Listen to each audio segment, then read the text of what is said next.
The Cherokee stories are of vital importance to the culture and heritage of the Cherokee. Through the stories and through oral traditions is the history of the people. A lot of the stories are historical narrations or how a certain place became named. It's really important milestones in the whole history of the tribe. Telling the stories, that's how people passed along lessons in how to live your life, how to get along with others, how to be the best person that you could possibly be. A long time ago, this is the story that the old people used to tell about a monster. There are monsters today, but there are nothing compared to Spearfinger, because Spearfinger was really strong and she was truly evil. She was always hungry, and she was so evil that she was a cannibal. She would eat animals, she would eat people, but her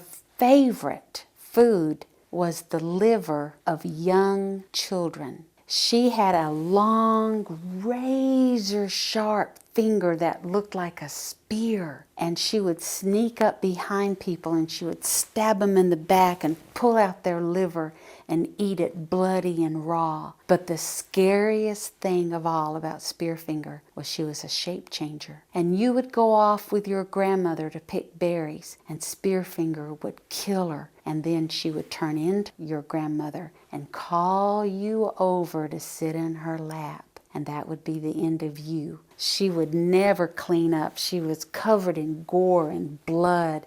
And on her razor-sharp spear finger, there would be pieces of old rotted flesh. A village not far from here heard that Spearfinger was close by, and they were terrified. They didn't know if they should run. Should they hide? Should they take the children and try to at least hide them? Or should they try to stay and fight her? Maybe everybody, 100 to 1, and they could defeat her. Well, they decided that they would stand a better chance if they could go as one against her. So they started to dig a ditch all around their village. They were hoping that she would fall in it and they could trap her. So everybody started digging and working, and a young boy was trying to pick up a big basket of dirt, and he spilled it. And his father said, "You're no better help than those tiny babies. If you can't do better than that, just go over there." He felt bad, and he went over and sat underneath a bush and watched everybody. And he was so upset that he didn't even notice that there was a little bird caught in a honeysuckle vine real close to him. Finally, he noticed, and without thinking, he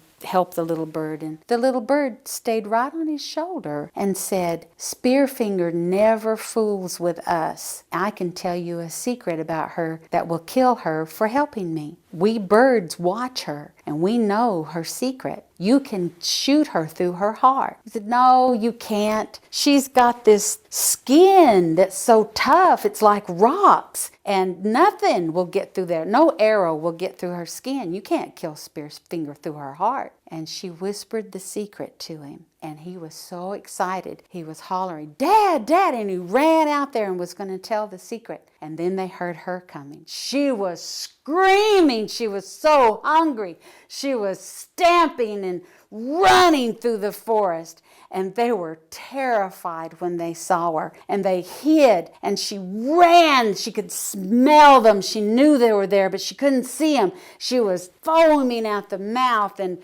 blood and guts and vomit were pouring out of her mouth, and she was slashing through the air. She did not see the big trench, and she fell in it. She roared. She was so angry. She started clawing her way up to the top, and the people rushed to the edge, and they started throwing rocks at her, and they started shooting arrows at her, and they just bounced off of her, and she laughed, and she was getting closer and closer, so close they could smell her foul breath. And the little boy ran over to the best warrior that there was, the strongest and the best arrow shooter, and told him to shoot her in the heart. He shot her right through the tip of her spear finger, for her heart was as small as a little pea, and Spearfinger fell over dead. And the little boy was a hero for saving everybody that day. The Cherokee people talk about that bird and gave it a special name and said that bird warns us when someone's coming close to our home.